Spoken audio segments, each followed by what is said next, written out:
Hello, my name is Lessley, and today I'm going to be presenting my progress working with the Institute for Public Ethnomusicology and how we've been working to build a public-facing digital archive of ethnographic field recordings in Louisiana, introduced as the Louisiana Décima project.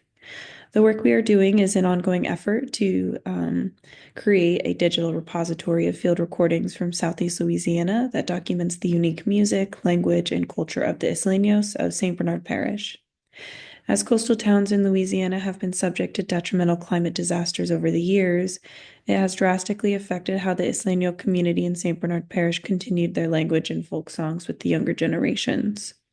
In collaboration with my internship with IPE, I have been working to help utilize the archival recordings through an open source platform, Omeka, to support language revitalization and music sustainability efforts for one of Louisiana's coastal communities. Thus, thus far, we have had some great successes in the work of this project. It kicked off with a collaborative meeting of linguists, humanities scholars, Isleño culture bearers, helping us get the ground running on our long-term goals, where to start, and what the community wants to receive out of the work we are doing. We narrowed our focus to a few large goals, creating a user-friendly website that can be easily navigated for community members, building out an open access repository with accurate descriptions and organization, and ensuring that the songs and interviews can be listened to, downloaded, and provided with transcriptions. The culture bearer's main goal for us is to create opportunities for the decimas to be sung again and for the language to be revitalized in some way, and a user-friendly website that draws people in. This helped give us the scope of our work and where we want to take it. We chose to use Omeka for our open source platform because it allows for a flexible nature of use and is community driven. Alongside this, I have helped with research and utilization of item series plugins for this collection organization, which aided in the creation of 3 series of records, honoring how Samuel G. Armistead, the researcher behind these oral histories, had intended. When we received the digitized audio files, it was important to work off of the book that Samuel G. Armistead wrote about the history of these tapes so that we could understand the location, the interviewees, and the dates they were taken.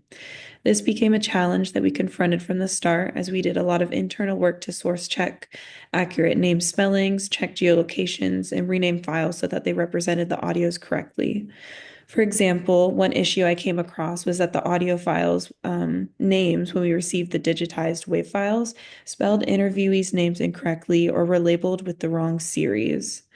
Samuel G. Armistead, in his book, which is in the middle right side of the poster, defined the series in 3 distinctions.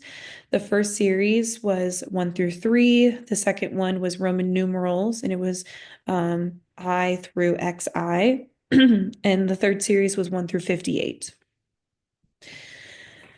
When we received the files, many of them overlapped, creating confusion in where they should be placed in the repository.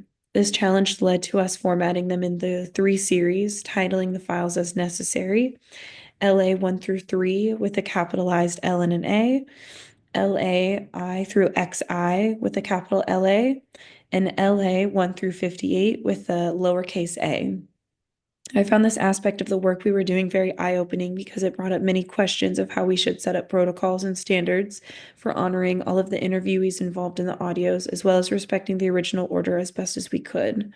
Many factors came up where I found that some of the Isleño people were not mentioned in Samuel G. Armistead's book, as well as some of the audios having spouses or other members speaking yet not named.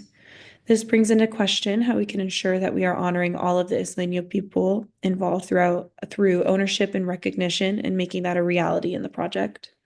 So far, we have 47 titles in our collection that are open to the public on the Omeka site, with ongoing work to have transcriptions for each oral history interview. We will be adding an additional plugin to the Omeka site that allows us to create geolocation map, which will be very interesting and to allow users to see where the recordings were taken and to see where the Isleño community lived that is becoming inhabitable due to climate disasters along the coast.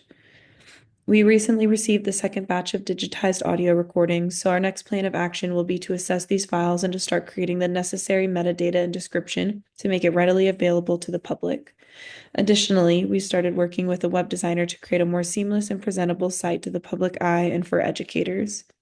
where we can have a location to house educational materials for potential opportunities of language revitalization in Spanish classes in local Louisiana schools.